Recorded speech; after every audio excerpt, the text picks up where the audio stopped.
Le conflit israélo-palestinien attise les haines, mais est-ce qu'on a tous les éléments pour se permettre de prendre parti? On se rend compte que la plupart des informations qui circulent sont,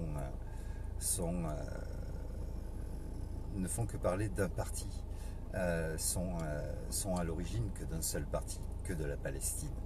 Euh, Est-ce qu'il n'y aurait pas une manipulation mentale pour vous pousser à la haine contre les Juifs? Euh, Est-ce qu'il ne serait pas bon aussi d'écouter ce que pensent les Israéliens?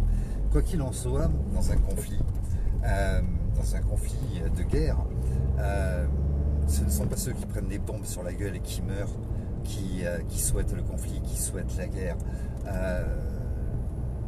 Et aujourd'hui, on se rend compte qu'en fait, ils sont en train d'attiser la haine, tout simplement.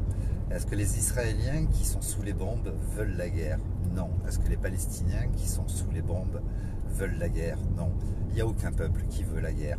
Et il serait bon de ne pas faire des généralités. Aujourd'hui, il y a un mouvement anti-juif qui existe depuis des années, mais pas dans l'esprit de tout le monde, heureusement. Pas dans l'esprit de tout le monde, dans l'esprit d'une minorité qui est facilement manipulable. Et cette minorité, eh bien, s'accroît. C'est un petit peu comme l'islamophobie. L'islamophobie est quelque chose qui a traversé les années, parce qu'on vous manipule mentalement. Mais est-ce que les musulmans sont tous les mêmes? Est-ce que ce que vous voyez en bas de votre HLM, dans votre cité ou dans certaines grandes villes, est-ce que ça représente l'islam? Est-ce que ça représente les pays arabes? Eh bien, absolument pas. C'est de la manipulation mentale, c'est de la division, c'est exactement ce qu'ils veulent. Est-ce qu'on pourrait dire, par rapport aux informations qu'on a pu lire à un moment donné, que les Français et les chrétiens sont tous pédophiles, puisqu'on a vu de nombreuses affaires pédophiles qui ont concerné la France, mais aussi qui ont concerné les églises. Donc est-ce qu'on préfère un amalgame, une généralité en disant que les Français chrétiens sont tous pédophiles? Eh bien non, ça serait complètement insensé de dire ça. Est-ce qu'on peut dire de la part des musulmans, parce qu'il y a eu des attentats à un moment donné, que tous les musulmans sont des terroristes? Ça serait complètement stupide de penser ça. Est-ce qu'on peut dire de la part concernant les musulmans que, puisqu'il existe dans certaines cités en France qui sont extrêmement mal gérées et qui sont juste le résultat de 50 années d'échec de gestion de ces cités d'urgence qui ont été construites dans les années 60-70, ou en tout cas après la guerre de 39-45, ces cités d'urgence, 50 années d'échec d'intégration, alors que dans d'autres pays ça se passe super bien. En Allemagne, il n'y a pas ce problème que nous rencontrons en France et en Suisse, pareil, tout est très bien géré, et tous les immigrés, quelle que soit leur origine ou leur religion, sont dans un total respect et personne fout le bordel. Ici en Haute-Savoie où je me trouve, je pourrais vous amener faire un tour des cités et à la limite il n'y a pas de débordement, il n'y a pas de voiture brûlée, il n'y a pas de voiture volée, il n'y a pas de papier par terre. Les jeunes ont peut-être un look de jeunes des cités avec la casquette en travers,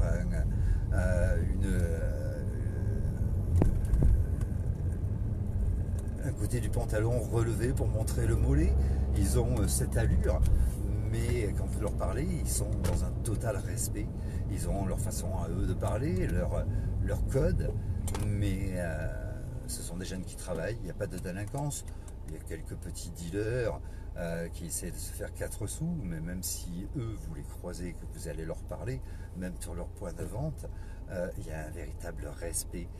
Il n'y a pas de débordement, il n'y a pas d'agressivité, et tout se passe bien.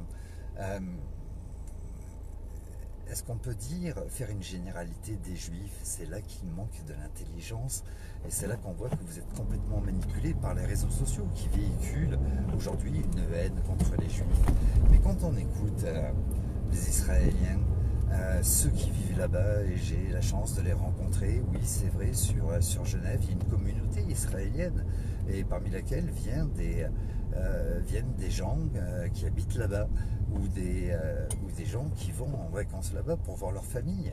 Et quand je leur pose la question sur le conflit, ça les dépasse complètement. C'est quelque chose qui est totalement politique. Et quand la politique commence à manipuler... Non, non, non. Non, non, non. Non, non, non. Sans se interdit, tranquille.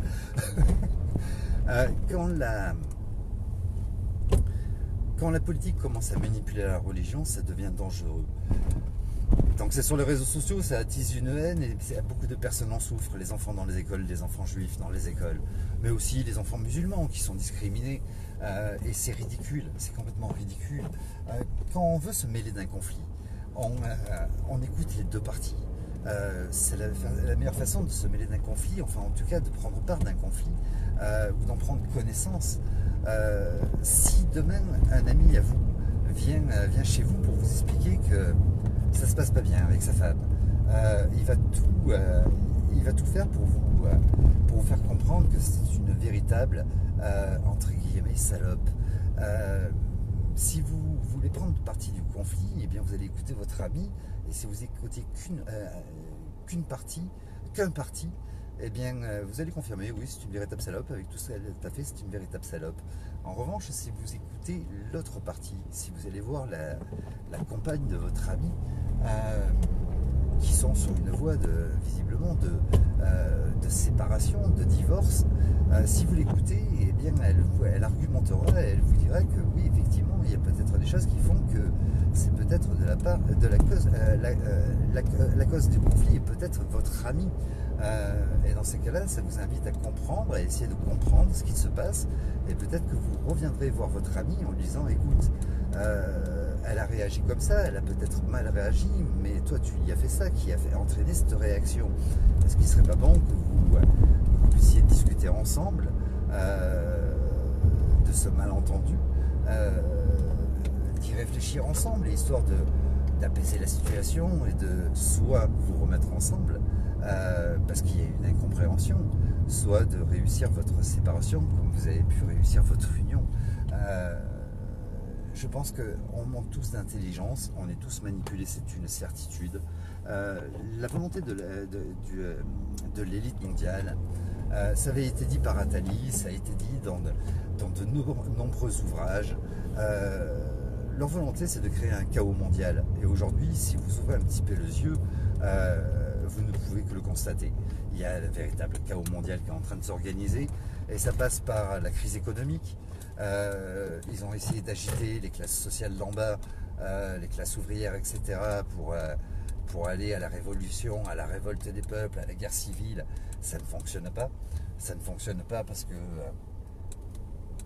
qu'en France, on n'est pas des guerriers, et parce que tant mieux, on n'aura pas donné ce qu'ils attendaient de nous. C'est une très bonne chose. Et aujourd'hui, enfin, c'était prévu depuis longtemps, mais ils le travaillent depuis longtemps. Eh bien, ils essaient d'agiter les religions, de manipuler les religions, alors que toutes les religions, il n'y en a aucune qui parle de guerre. Toutes les religions sont des religions d'amour, de paix et de partage. Toutes les religions, en tout cas les trois principales religions monothéistes, sont cousines. Le judaïsme a donné naissance et la première religion qui a été créée il y a plus de 5000 ans, a donné naissance il y a plus de 2000 ans au christianisme, en donnant naissance à Jésus, et puis a été créé il y a un peu moins de 2000 ans l'islam, qui reconnaît Jésus. On prie tous le même Dieu, on a tous quasiment les mêmes prophètes.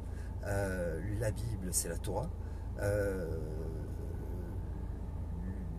L'islam reconnaît dans le Coran Jésus, Issa, comme l'un de leurs plus grands prophètes. Il y a un malentendu sur le fait que les musulmans disent que les chrétiens pensent que Jésus est Dieu, alors que nous savons tous que Jésus, selon les religions, est l'enfant de Dieu, fait homme et descendu sur terre. on est tous faits pour s'entendre, nous sommes tous cousins quoi qu'il en soit. Le berceau de l'humanité, ça a toujours été l'Afrique. Le racisme est quelque chose qui est travaillé, c'est de la manipulation mentale, une volonté pour qu'on ne soit pas unis, divisés pour mieux régner. Et leur devise, leur arme principale. Le problème n'est ni la marionnette de l'Élysée qui vous agite tous et qui vous passionne et qui n'a aucun intérêt. Le problème n'est encore moins de l'élite mondiale qui ne fait pas grand-chose si ce n'est nous manipuler. Le problème, c'est nous. C'est nous qui collaborons, nous sommes des véritables collabos et c'est nous qui créons notre propre destruction. Et la manipulation mentale est quelque chose aujourd'hui, l'ingénierie sociale fait d'énormes dégâts. On ne peut pas se mêler d'un conflit si on n'écoute pas les deux parties. Israël est un pays, il y en a plein des délires, est un véritable pays et ce territoire a été donné par l'Angleterre. C'est pas quelque chose qui a été pris à la Palestine, c'est un territoire qui a été donné par l'Angleterre. Les Israéliens en Israël vivent en harmonie, des musulmans, des chrétiens, des athées et des juifs, et tout se passe très bien.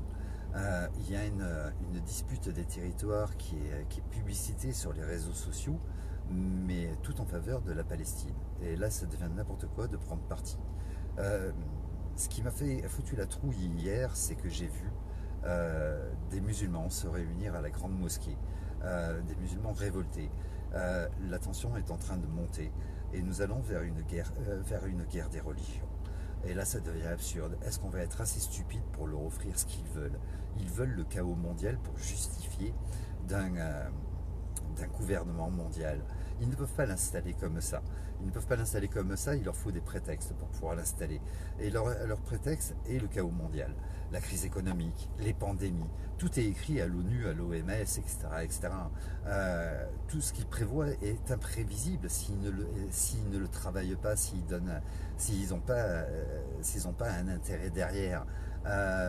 Parler de pandémie à venir, tant qu'on ne connaît pas, tant qu'on n'a pas pris connaissance d'un virus qui s'est installé dans notre pays ou sur la planète, il est impossible de prévoir une pandémie et de prévoir qu'un virus va nous attaquer. C'est déjà stupide de penser qu'un virus peut être néfaste à notre santé, à notre vie. Nous avons 8 millions de virus qui nous entourent au quotidien. Les virus ne sont pas plus responsables de la mort d'individus que la mouche qui se pose sur son cadavre. C'est le terrain qui est responsable. Notre santé, on ne se bat pas contre la maladie, on cultive une bonne santé. Et notre santé dépend de notre alimentation. Mais la crise économique fait que il y a déjà 18% de consommation, de baisse de consommation sur l'alimentaire. Et ça va pas aller en s'arrangeant, ça va continuer. Et les gens vont de moins en moins s'alimenter correctement et de moins en moins répondre à leur système immunitaire. D'où la raison de cette prévision de pandémie à venir de l'OMS, qui ont bien, je fais un redite, mais qui ont bien répertorié dans le répertoire des causes de maladies, tout en bas du répertoire, sous le code Z59.5, l'extrême pauvreté comme étant la cause, la principale cause de souffrance, de mortalité et de maladie. Tout simplement parce que les gens ne répondent plus à une bonne santé par leur alimentation et deviennent malades, meurent et souffrent. Tout est prévu d'avance. Ils veulent créer un chaos et pour justifier un gouvernement mondial. Et nous sommes en train exactement de leur offrir ce qu'ils attendent de nous, les musulmans. Votre religion n'est pas une religion qui prône la guerre. Prendre parti d'Israël ou de la Palestine, c'est cautionner la guerre. Si tu es religieux, si tu crois en Dieu, quelle que soit ta religion, Dieu ne veut pas de guerre. Dieu, il veut la paix. Je vous invite à publiciter la paix, à ne pas prendre parti, à soutenir les victimes, qu'elles soient d'un pays ou de l'autre, d'une religion ou d'une autre, à soutenir les victimes et à publiciter la paix, à encourager la paix plutôt que de prendre parti et d'encourager la guerre. on n'a pas le droit, au nom de l'humanité, au nom de l'avenir de nos enfants, on n'a pas le droit de leur offrir ce qu'ils attendent de nous et de céder à cette manipulation mentale par tous les écrans, que ce soit Internet, les réseaux sociaux, les jeux, la télé, etc., etc., etc. C'est de l'ingénierie sociale qui vous plonge en état d'hypnose. L'état d'hypnose, qu'est-ce que c'est? Je vais faire encore un redite. C'est mettre de côté, endormir votre cortex préfrontal, le mettre de côté. Et le cortex préfrontal, c'est votre intelligence, c'est ce qui vous sert en principe à intellectualiser les choses, à mener des actions réfléchies et non répétitives. Mais la manipulation mentale aussi, on la trouve dans les chansons que vous répétez pour les gilets jaunes par exemple. On est là, on est là. Même si Macron ne le veut pas, on est là. On vous inflige dans le cerveau, on vous vise dans le cerveau que vous êtes obligé d'être là. C'est ce que faisaient les FARC, je ne sais pas si je le dis bien, quand ils avaient pris des otages, ils leur faisaient répéter toute la journée « je suis seul, je suis seul, je suis seul ». C'est une manipulation mentale, c'est un lavage de cerveau qui faisait qu'ils ne pouvaient plus s'échapper. On appelle ça aussi de la puissance apprise. Mais la manipulation mentale dans les manifs, ces chansons que vous répétez en permanence, c'est un lavage de cerveau qui fait que vous ne réfléchissez plus, vous êtes en état d'hypnose. Et c'est exactement ce qui passe avec les réseaux sociaux, etc., etc. On vous manipule mentalement et on vous invite à prendre parti, à faire le chaos. C'est le chaos qu'ils ont réfléchi depuis des années. On doit faire l'inverse, exactement l'inverse de ce qu'ils attendent de nous. Non, les chrétiens français ne sont pas tous pédophiles par rapport aux informations qu'on a pu recevoir. Non, les musulmans ne sont pas tous terroristes ou des voleurs, des bandits. Ici en Haute-Savoie, il n'y a pas de musulmans voleurs. Il n'y a que des musulmans hyper respectueux de l'environnement, de leur ville où ils vivent. Et de leurs voisins. Je rencontre que des gens bien sur mon passage, quelle que soit leur origine, je rencontre que des êtres humains, je m'en fous de leur couleur de peau. J'ai discuté dernièrement, un gars qui est venu taper à ma porte pour un nouveau truc du tri sélectif en Haute-Savoie. J'ai discuté avec eux et puis avec lui, c'était un noir. Et puis au bout d'un moment, en discutant, on parle de discrimination dont il souffre au quotidien. J'ai expliqué ma façon de voir les choses et il me dit oui mais toi tu es blanc. J'ai dit qu'est-ce que t'en sais? Tu vois que l'apparence, mais à l'intérieur qui te prouve que je suis pas plus noir que toi. Alors, on a rigolé ensemble, mais c'est un petit peu comme ça qu'on devrait tous voir les choses. L'union des peuples n'a jamais été autant de rigueur pour sauver l'avenir de nos enfants qu'aujourd'hui. Et sans l'union, on va droit vers le chaos, on leur offre ce qu'ils veulent et ils pourront justifier de ce gouvernement mondial qui sera une véritable dictature. Aujourd'hui, il ne s'agit plus de plaider l'islam, le christianisme, le judaïsme ou le nationalisme français ou algérien, etc., etc. Aujourd'hui, il s'agit de sauver l'humanité, de sauver l'avenir de nos enfants et ça ne dépend que de nous. Et non pas d'un sauveur. On a pris parti aussi, on ne sait plus à prendre parti du conflit entre l'Ukraine et la Russie, mais en fait c'est juste un braquage, le plus grand braquage du siècle et du monde. Est-ce que vous pensez sérieusement que Poutine est blanc comme neige? Il fait partie des Young Global Leaders, il a été formé par le World Economic Forum. Il y a plein d'informations que je vous invite à lire sur Poutine.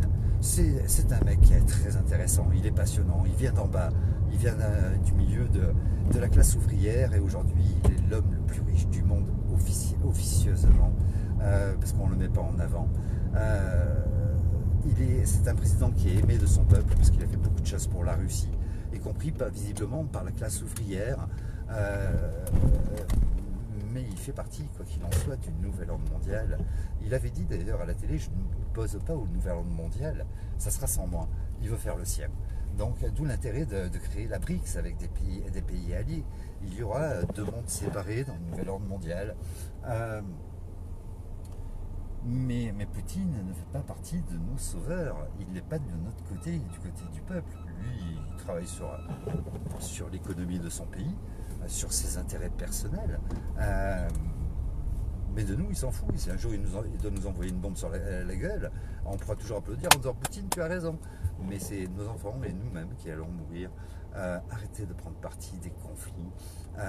Nous devons absolument faire la publicité de la paix, de l'harmonie, du savoir-vivre ensemble, comme ça se passe très bien en Suisse. Et si les Suisses en sont capables, malgré ce mélange culturel, particulièrement à Genève, avec des musulmans, des juifs, des chrétiens, des athées, de la classe ouvrière, très très peu de pauvres, une classe ouvrière et l'extrême richesse, tout le monde y est réuni parfaitement et tout le monde vit en harmonie. C'est comme ça qu'on pourra sortir d'une nouvelle ordre mondiale. L'union fait la force, l'union n'a jamais été autant de rigueur, l'union des peuples n'a jamais été autant de rigueur pour sauver l'avenir de nos enfants, ou peut-être pour sauver ton petit cul aussi. Je vous invite à y réfléchir et arrêtons cette division de merde.